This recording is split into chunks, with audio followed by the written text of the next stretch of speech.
What's up, my shovels and shovelets? This is Spade here, bringing you guys another Pokemon Black and White 2 Wi-Fi battle. And this is another match that I had with the same team as last time.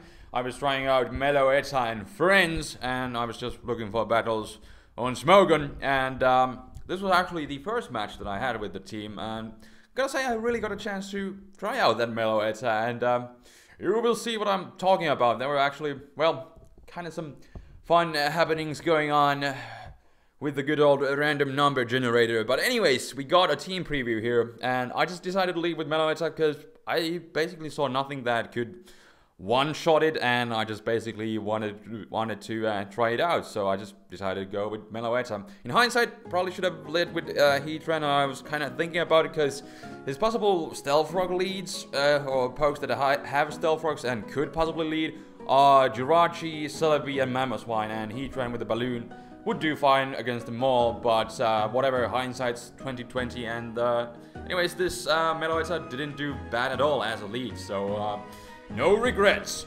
Anyways, he does lead off with the Jirachi, so I'm gonna straight go for the Relic Song and transform into the Pirouette form, I think it's officially called, so that I can go to the physical side and attack him from there, where Jirachi is weaker, because these days Jirachis are usually specially defensive.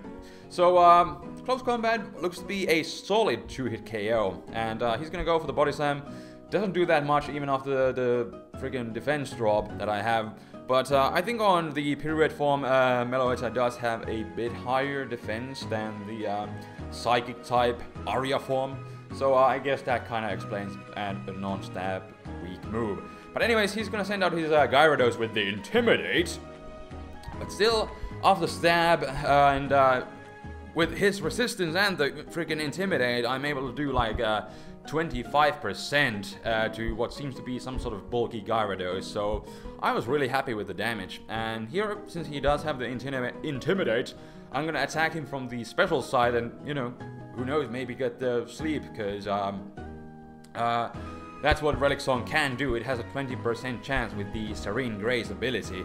But in comes Mamoswine, and indeed I do get the sleep. And now that I'm on the special form, the Aria form that has a higher special attack, I'm definitely going to be able to take him on with the Psychic, so that is what I'm going to proceed to do, and he's not going to be able to go for the Ice Shard or anything. But now in comes Jirachi. I might as well go for the Relic Song, because since I'm on the special Aria form, I'm not really sure if CC will take him out, because I don't have stab, and I don't have that high of an attack.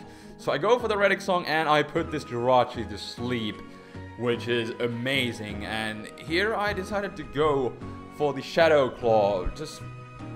I was thinking it would take him out, and if he goes into Gyarados, it would do a decent chunk, and if he would decide to go into his Celebi, it would do even a better chunk to that. And what do you know? I get a critical hit on the Celebi, so I get a chance to take him out in one shot. So Meloetta is doing work. And now in comes Jirachi, and I do have one more Life Orb head in me, so I'm gonna use it right now and take out the Jirachi, and down it goes. And so Meloetta took down half of my opponent's team, so good job, Meloetta. I love you. Anyways, now after the double down, I'm gonna send out my fastest Pokemon, which is my Joy Scarf Genesect, and I'm gonna go straight for the Thunderbolt in the hopes of taking out this Gyarados, but he does make the good play, and he goes into his Magnezone, and he's gonna be able to trap me. But of course I get the Power Hacks, just more salt to the wounds with all the sleep hacks that I got with the Meloetta. So although it doesn't really matter on a Magnezone that is kind of slow to begin with, but anyways, he's gonna be able to do what Magnezone does, trap me when I'm locked into a wrong move, and just go for the hidden power and take me out. But this does give me a chance to go into my Terrakion and just fire off another close combat. And in hindsight, I probably should have tried to set up here, because I didn't see item on the Magnezone, so I could have assumed it was Specs, but I just didn't want to take a risk. And you know, if he has something like Flash Cannon, he could like, possibly... He could most likely take me out in one hit. Most likely, yes. So I decided to play it safe, go for the close combat, but yeah, indeed, he goes into his Latias. And then he baits me to go into my Jirachi, because obviously Latias baits out Jirachi, because I'm especially defensive wall, and, you know, I could just body slam and Iron Head that thing. So he does go back into his Magna Zone, and now, basically, I can't do anything, I can't switch out, so...